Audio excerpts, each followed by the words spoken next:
오늘 주시는 하나님의 말씀 창세기 22장 5절에서 7절 말씀까지 우리 함께 읽도록 하십니다. 이에 아브라함이 종들에게 이르되 너희는 나귀와 함께 여기서 기다리라.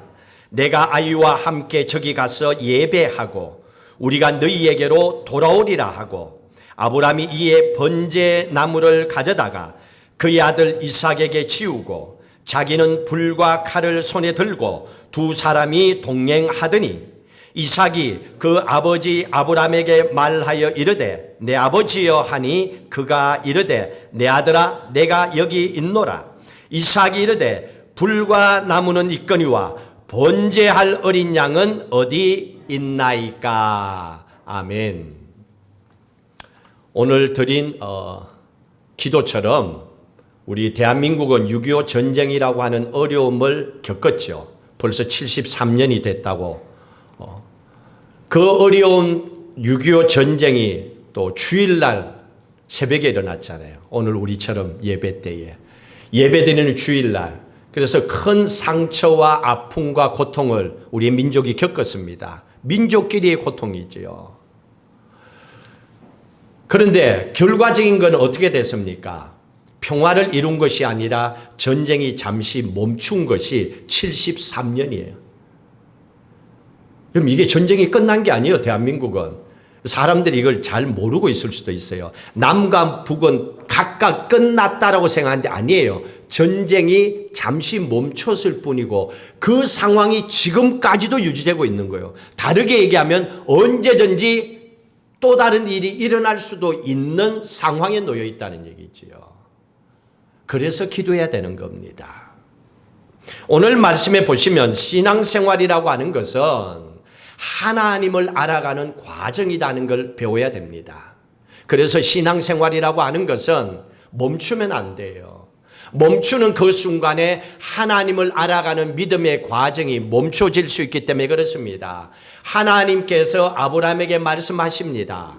그 말씀을 듣고 아브라함은 자기가 생각할 때는 해야 되나 하지 말아야 되나 고민도 되겠지만은 아무런 상관없이 하나님의 말씀에 순종하여 모리아 산을 향하여 아들 이삭을 데리고 사흘 길을 걸어갑니다.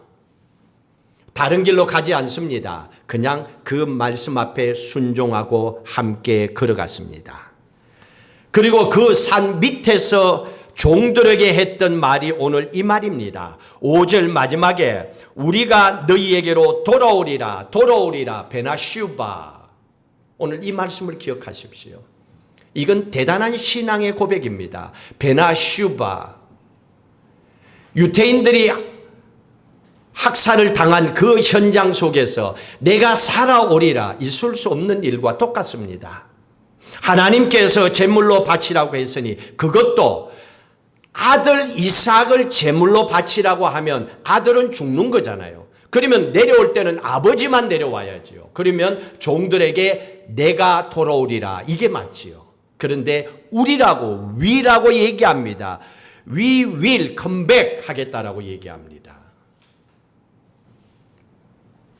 아브라함이 종들에게 했던 이 고백, 어떻게 아브라함이 아들을 제물로 제사의 제물로 드리기 위해서 올라가면서 이런 고백을 할 수 있었을까?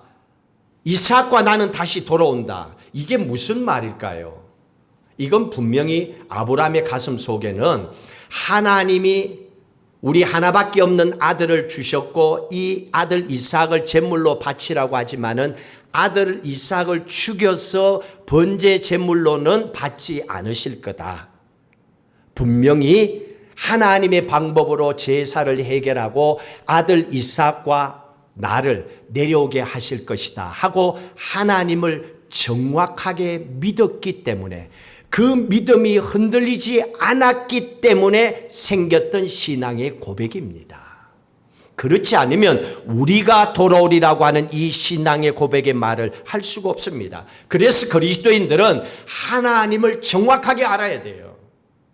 교회만 다닌다고 하나님을 알아지는 게 아니에요. 그 하나님이 믿어져야 돼요. 그 어려운 상황 속에서 하나님이 믿어지게 되면 그 다음에는 힘이 생깁니다. 이 문제는 이렇게 해결하면 되겠구나. 어떤 문제가 닥쳐올 때에 흔들리지 않습니다. 왜? 하나님이 함께 하시고 하나님이 이 문제를 해결해 주신다고 약속하셨기 때문에. 그래서 하나님을 믿되 정확하게 믿어야 됩니다. 다윗과 골리앗을 보십시오. 사무엘상 17장 구약의 성경에 보시면 둘이 싸웁니다.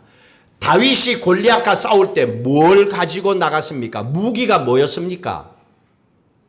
무기가 성경에는 물맷돌이라고 나와 있지요. 물론 다윗이 가졌던 물맷돌 쓰셨습니다. 근데 진짜 중요한 것은 물맷돌보다도 더 중요한 게 있었습니다. 뭘까요? 17장 사무엘상 17장 45절 같이 읽습니다. 다윗이 블레셋 사람에게 이르되 너는 칼과 창과 단창으로 내게 나오거나 나는 만군의 여호와의 이름 곧 네가 모욕하는 이스라엘 군대의 하나님 이름으로 내게 나가노라. 이거였습니다. 전능하신 여호와 하나님의 이름을 가지고 나간 겁니다. 이건 다윗의 신앙의 고백이잖아요. 네가 모욕하는, 네가 할례도 받지 못한 블레셋 장수 골리앗 따위가 나를 창조하신 전능하신 하나님의 이름을 모욕해. 나는 그걸 견딜 수가 없어. 그리고 다윗이 그 하나님을 분명히 믿었기 때문에 그 하나님의 이름을 들고 나간 겁니다. 그 어린 나이에 군인도 아닌데 어떻게 골리앗과 싸워서 이길 수가 있었겠습니까? 그런데 그에게는 칼과 창과 단창보다도 더 강력한 하나님의 이름이라고 하는 그 능력과 그 무기를 가지고 있었기 때문이었습니다. 여러분, 십계명 세 번째가 뭡니까? 하나님의 이름을 망령되이 일컫지 말라는 것입니다. 모욕하지 말라는 얘기잖아요. 그러면 바꿔서 얘기하면 하나님의 이름을 존귀히 여기고 높이는 자는 하나님이 기뻐하시고 반드시 축복하겠다는 약속이잖아요. 그런데 그 말씀을 알고 있는데 이 골리앗이 40일 동안에 아침 저녁으로 자기의 몸을 보이면서 하나님의 이름을 모욕한 겁니다. 그래서 다윗이 견딜 수가 없는 거예요. 그 하나님의 이름을 들고 나가서 골리앗에게 도전합니다. 그 상황을 하나님이 보고 계신데 어떻게 하나님께서 다윗을 도와주지 않을 수가 있습니까? 다윗의 편을 들어주지 않으면 다윗은 죽잖아요. 하나님이 함께 하실 수밖에 없지요. 바로 그 모습이 하나님의 이름을 존귀하게 높이 올려드렸던 다윗의 신앙의 고백이었습니다. 모리아 산으로 아들 이삭과 함께 올라가고 있습니다. 자, 오늘 말씀에 보니까 6절에 아들의 등에는 번제에 쓸 나무를 지우고 아버지 아브라함은 한 손에는 불, 한 손에는 칼을 들고 올라갑니다. 자, 한참 산을 오르는 동안에 아들이 갑자기 아버지에게 이렇게 질문을 합니다. 7절의 말씀이죠. 7절 다시 한번 읽을까요? 이삭이 그 아버지 아브라함에게 말라 이르되 내 아버지여 하니 그가 이르되 내 아들아 내가 여기 있노라. 이삭이 이르되 불과 나무는 있거니와 번제할 어린 양은 어디 있나이까? 번제할 어린 양은 어디 있나이까? 이 질문을 하고 있습니다.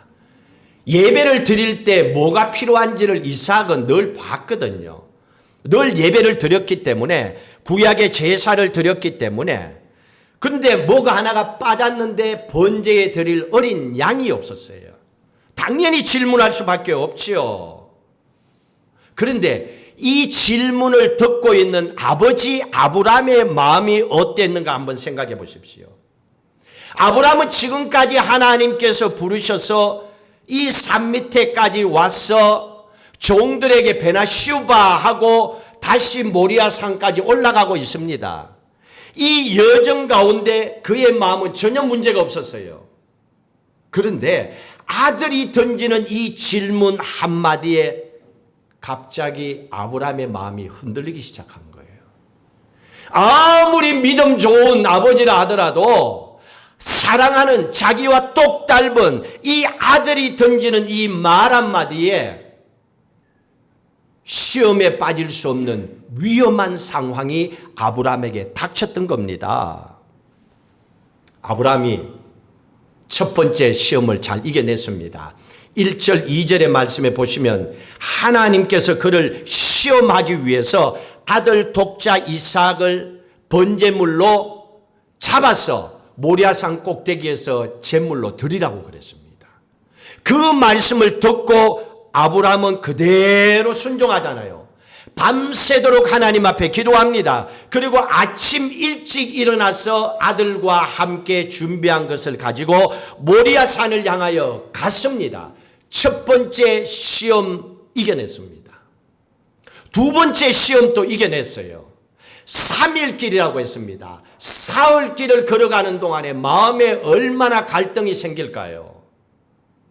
하나님이 아들을 왜 아들 줘놓고 빼앗냐고.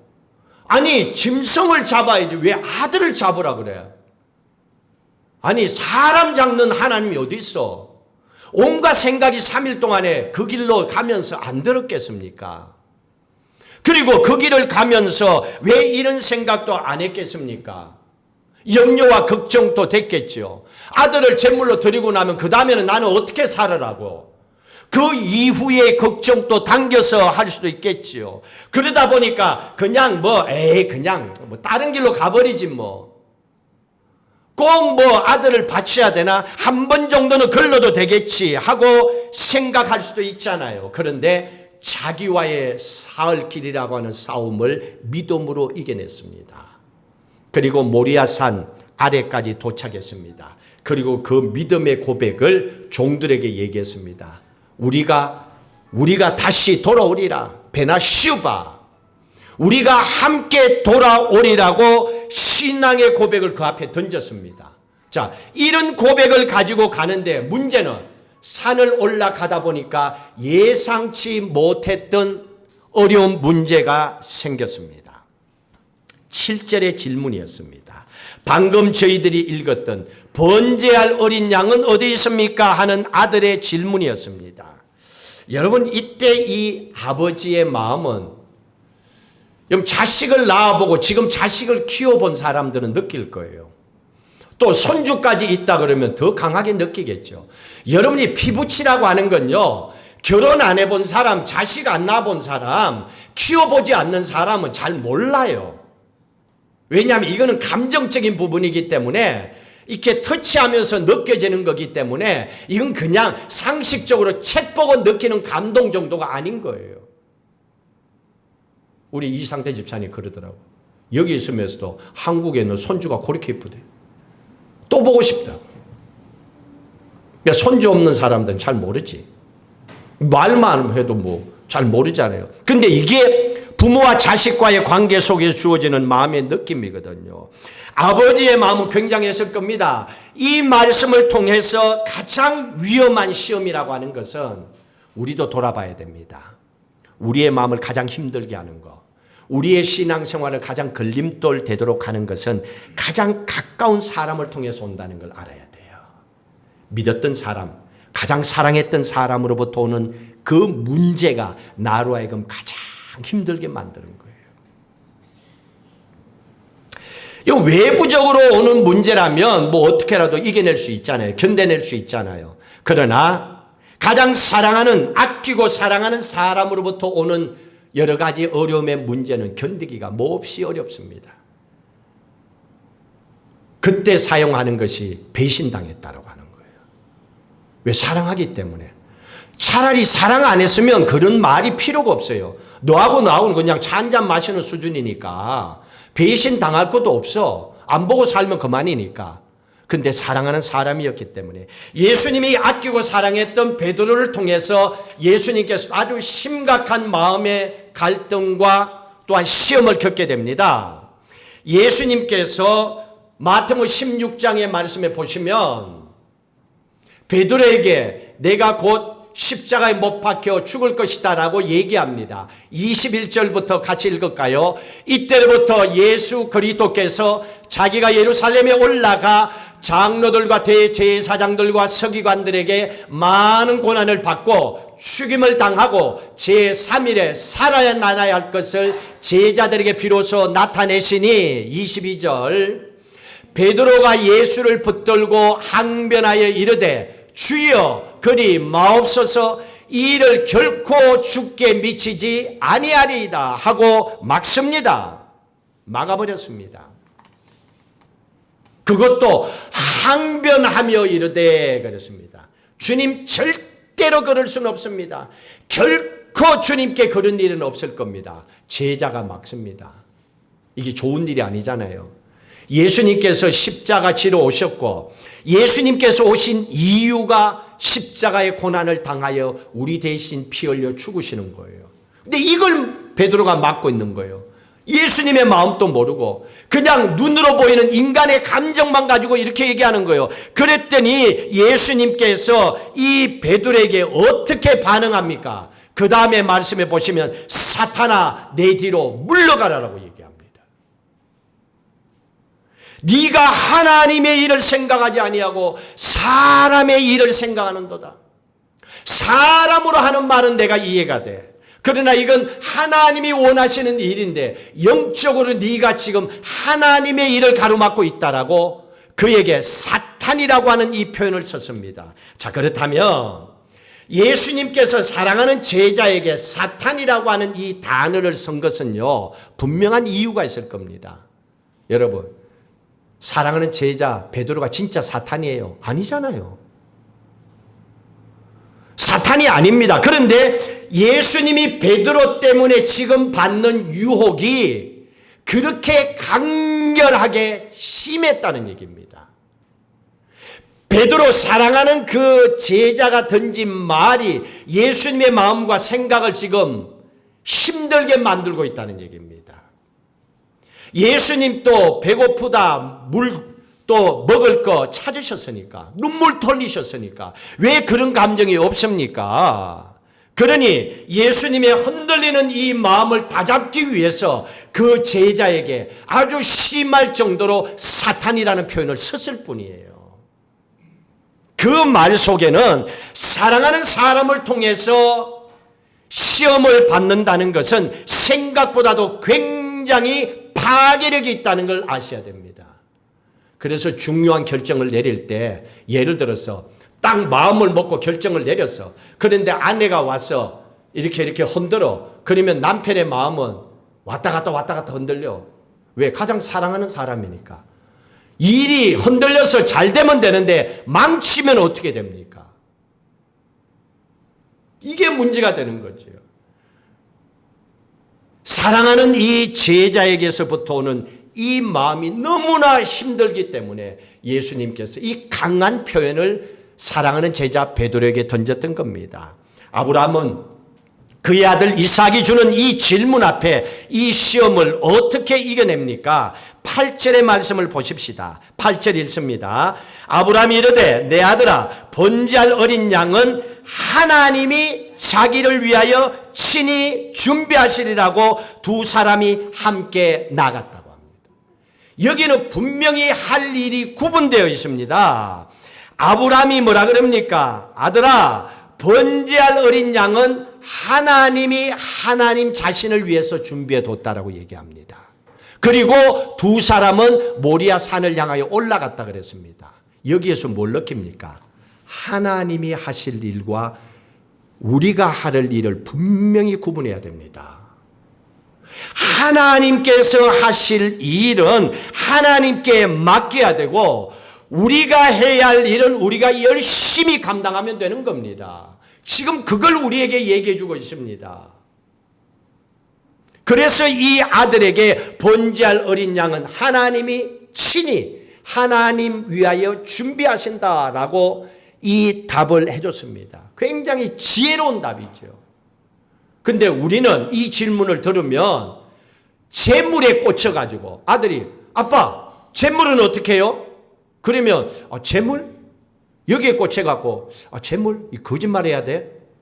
아니면 그 다른 재물로 뭐 얘기해야 돼? 이러고 있을 수 있잖아요. 그게 아니에요. 가장 정확한 대답은 이겁니다. 하나님이 준비하신다. 우리가 할 일은 우리가 하면 돼. 왜 하나님이 해야 될 일을 우리가 이러쿵저러쿵 하니? 하고 아들에게 얘기를 해주고 있습니다. 근데 여러분, 번제에 설 어린 양 실제로 누가 준비해야 됩니까? 아브라함이 준비해야 됩니까? 하나님이 준비해야 됩니까? 헷갈리잖아요. 아는 거는 우리가 준비해서 가야 돼. 우리가 준비해야 돼. 그런데 이 상황은 하나님이야. 하나님이 해야 된다고 해요. 자, 이런 신앙의 고백을 한 것은 베나슈바라고 하는 이 신앙 고백처럼 똑같습니다. 아브라함의 신앙의 고백을 우리에게 다시 한번 보여주고 있습니다. 아브라함은요, 분명히 확신을 가지고 산 밑에서 이 종들에게 우리가 돌아오리라 베나슈바라고 얘기했습니다. 아들 이삭은 제물로 드려지는 게 아니야. 하나님이 따로 다 준비해서 해결하신다라고 했습니다.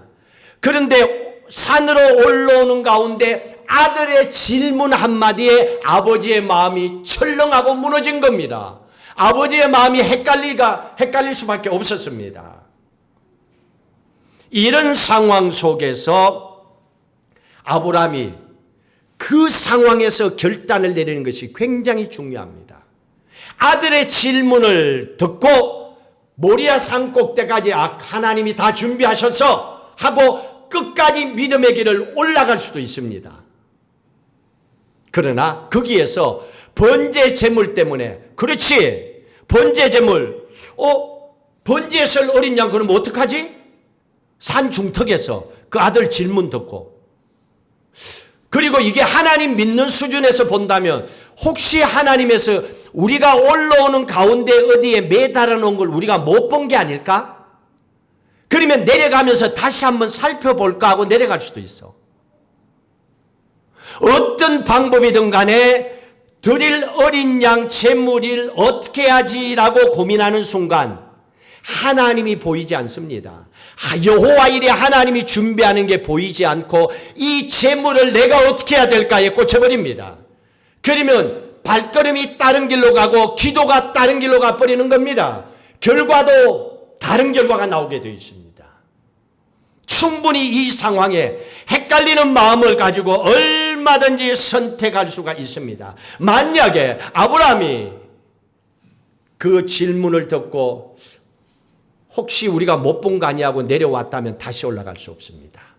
한 번의 의심과 한 번의 염려와 그 생각은 결단코 우리로 하여금 다시 일어나게 할 수 있는 힘이 없기 때문에 그렇습니다. 믿음이라고 하는 것은 하나님께 끝까지 하나님 할 일을 맡기는 거예요. 그게 믿음이에요. 보이지 않는 걸 믿는 거예요. 하나님께서 제사, 하나님께서 예물 다 준비해 두셨다. 끝까지 믿는 거예요. 근데 그게 쉬운 게 아니잖아요. 왜? 일이 아직까지 안 끝났으니까.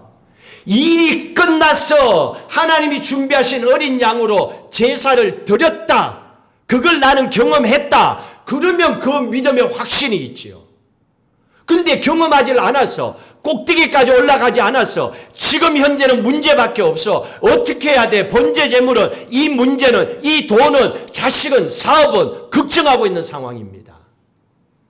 이 상황에서 보지 않고 끝까지 하나님께서 이 문제를 해결해 주신다 하고 믿음으로 믿음의 길을 걸어간다는 거, 이건 쉬운 일이 아니기 때문에 하나님께서 우리에게 말씀하고 계십니다. 그러나 정확한 것은 하나님이 하실 일을 우리가 하게 되면 문제는 더 커진다는 걸 우리에게 가르쳐주고 있습니다. 우리의 인생길도 막히고 우리의 믿음도 망가지게 됩니다. 아브라함이 아들 이삭을 데리고 하나님의 부르심을 받고 모리아 산을 향하여 걸어갔습니다. 여러분 한번 봅시다. 두 가지로 생각해 봅시다. 아버지가 하나님 부르셔서 아브라함이 아들하고 사흘길 3일 동안의 모리아 산 아래까지 걸어갔어요. 이때 마음이 좀 많이 무거웠겠죠. 왜? 아들을 죽여야 되니까. 자, 이때 마음이 무거웠을까요? 아니면 산으로 올라가다가 아들이 아버지에게, 아버지, 번제로 드릴 어린 양은 어디 있어요? 하고 그 말을 듣고 나서 그 다음 산 꼭대기까지 걸어가는 그때의 발걸음이 무거웠을까요? 어느 게 무거웠을까요? 부모 심정이라면 후자였을 거예요. 왜 이거는 어떻게 하든 간에 나 혼자니까 말 안 하고 끼역 억지로라도 버틸 수가 있어. 근데 아들이 마음을 쿡 건드려 버리니까 이 마음은 이래도 뭐하고 저래도 뭐하고 올라가서 실제로는 성경에 보면 아들을 제물로 일단은 드리잖아요. 그리고 마지막 하나님이 준비하셨잖아요. 그 순간까지 그 과정을 거쳐야 되니 이 발걸음이 얼마나 무거웠겠습니까? 근데 결론적으로 말씀을 합니다. 히브리서 10장 38절 한번 읽어볼까요? 히브리서 10장 38절 39절 우리의 믿음은 이렇게 가야 됩니다. 38절 있습니다. 나의 의인은 믿음으로 말미암아 살리라. 또한 뒤로 물러가면 내 마음이 그를 기뻐하지 아니하리라. 여러분 뒤로 물러가면 안 돼요.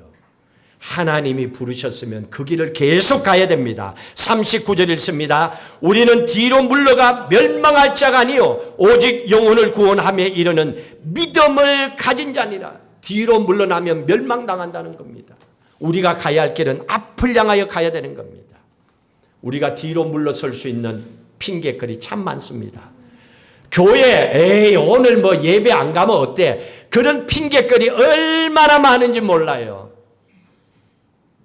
우리의 사업의 문제, 가정의 문제, 돈의 문제, 여러 가지 문제를 통하여 우리는 이것 때문에 저것 때문에 충분히 그렇게 얘기할 수 있습니다.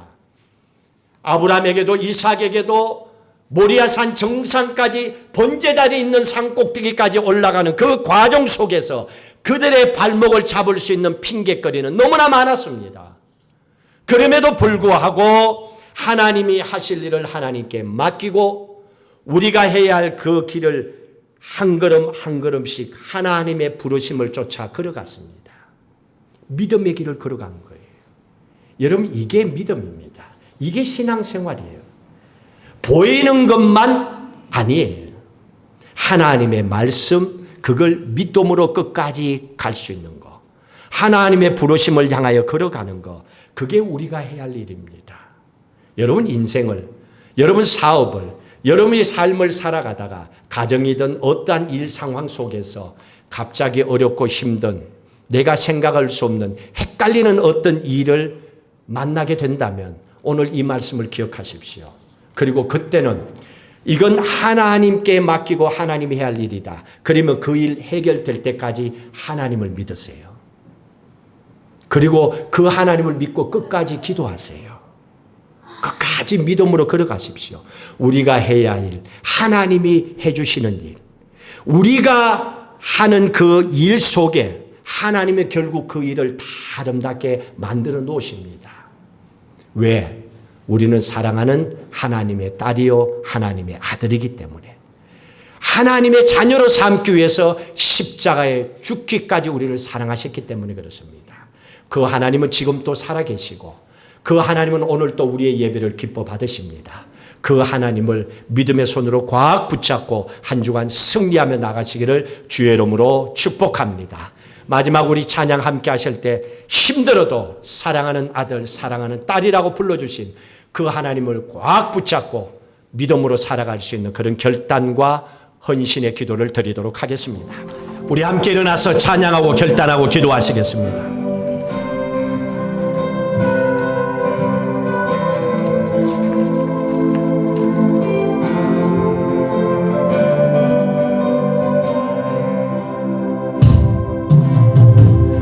힘들고 지쳐 난망하고 넘어져 일어날 힘 전혀 없을 때에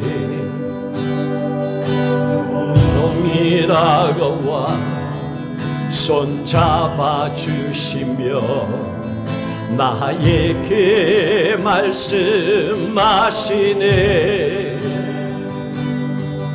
나에게 실망하며 내 자신 연약해 고통 속에 눈물 흘릴 때에 못 자국 난 그 손길 눈물 닦아주시며 나에게 말씀하시네. 너는 내 아들이라. 오늘날 내가 너를 낳았도다. 너는 내 아들이라. 나의 사랑하는 내 아들이라.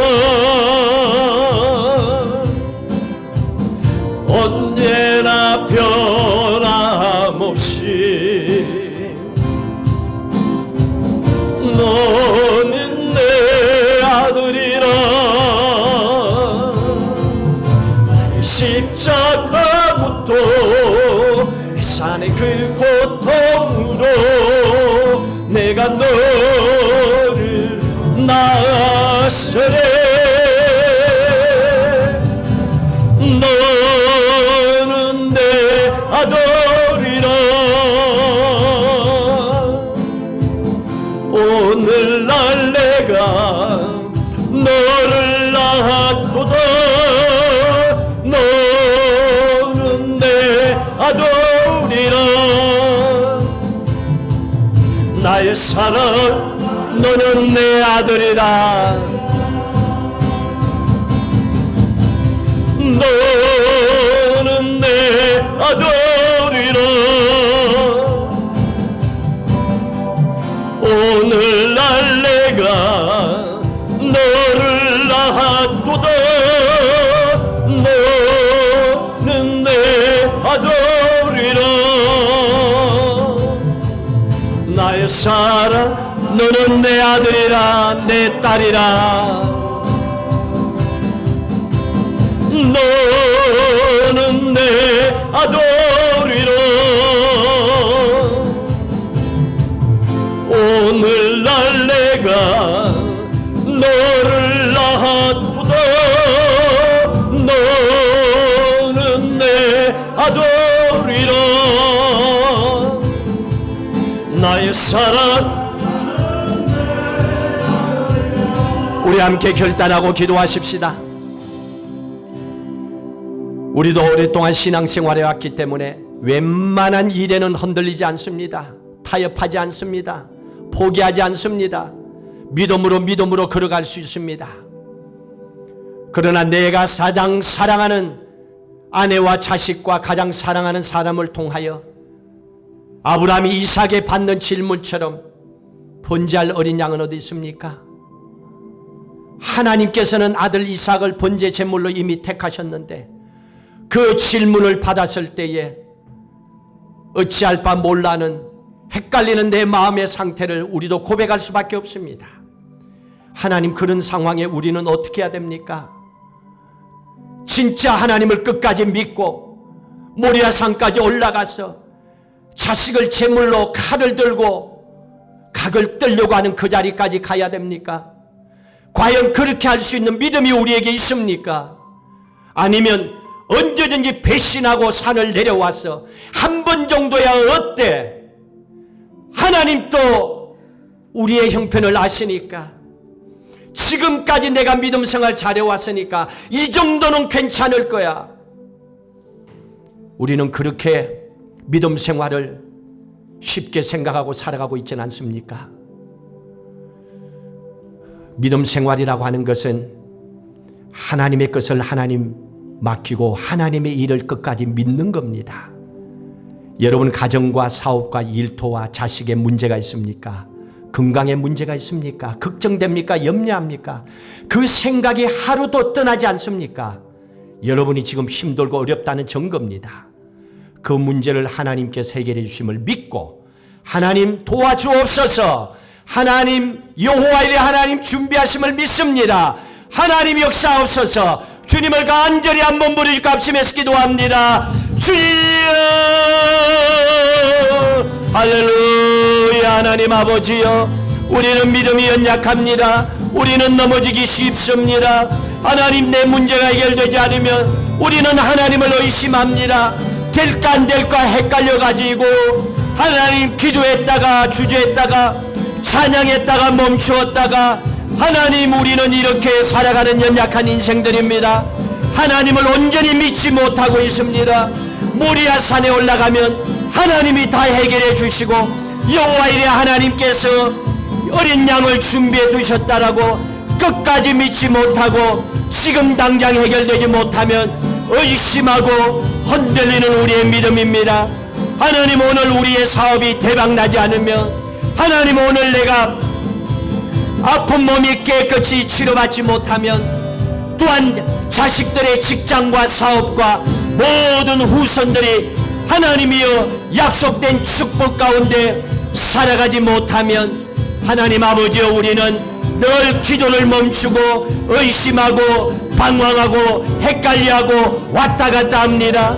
하나님 아버지여 이런 연약한 우리의 믿음을 오늘 말씀을 통하여 아브라함의 믿음의 모습으로 회복해 하여 주시옵소서. 하나님을 정확하게 알고 믿으면 된다라고 하셨습니다. 하나님이 하실 일을 하나님께 맡기면 됩니다. 그 믿음 우리에게 부어주옵소서. 그리고 우리가 해야 할 일을 끝까지 감당하게 하여 주셔서 믿음 안에 승리하게 하여 주시고 간정하고 선포하고 감사하고 영광을 올려드리게 하여 주시옵소서.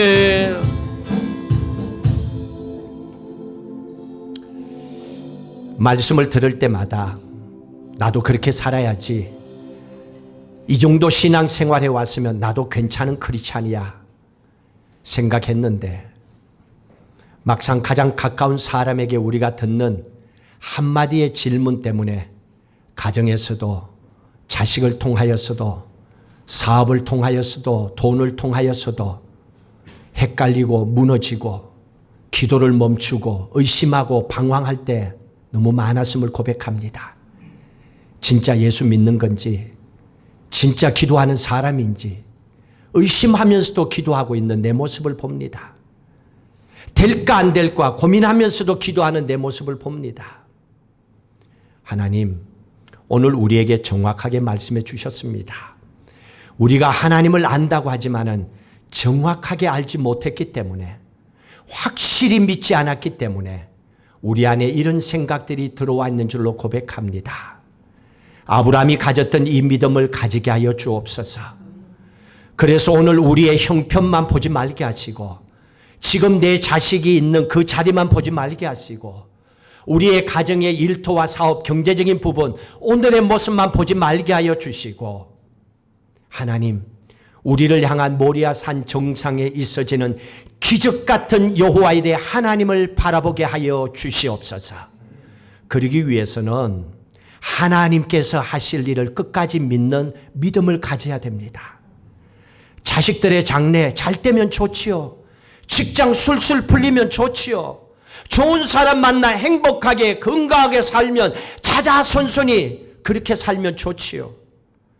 그러나 확실한 건 부모인 우리는 모릅니다. 그러면서도 내가 하려고 합니다. 부모의 기대겠지요.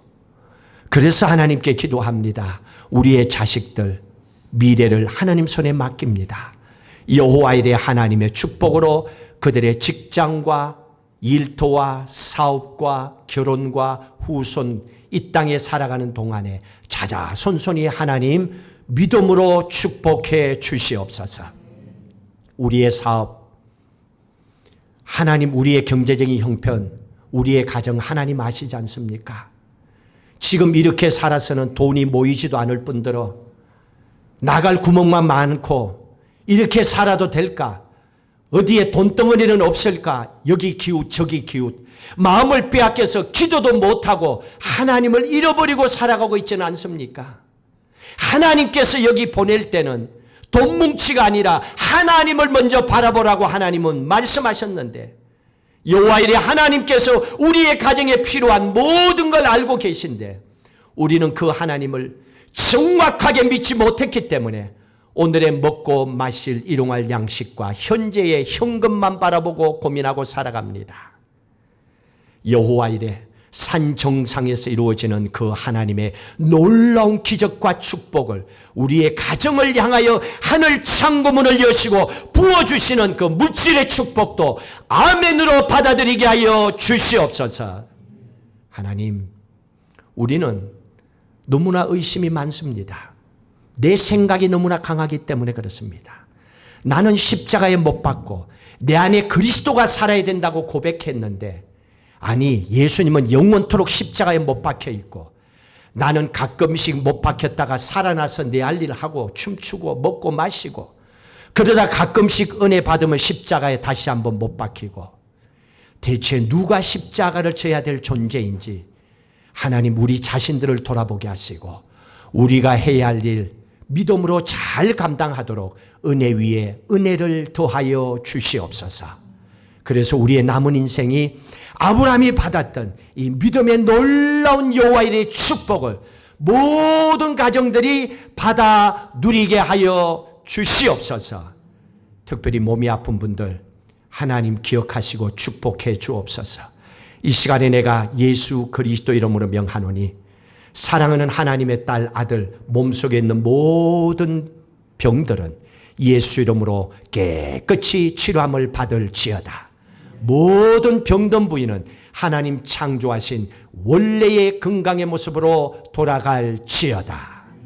이제는 우리 주 예수 그리스도의 은혜와 하나님 아버지의 무한하신 사랑하심과 성령님의 인도 교통 충만하심이 베나시우바 믿음으로 고백하고 우리가 돌아오리라, 하나님이 해결해 주신다, 이 믿음 가지고 삶의 현장으로 돌아가는 모든 성도들과 후손들 위해, 넓은 교회 미래 위에, 섬기는 교회 미래 위에 영원히 함께 하시기를 간절히 축원하옵나이다. 아멘.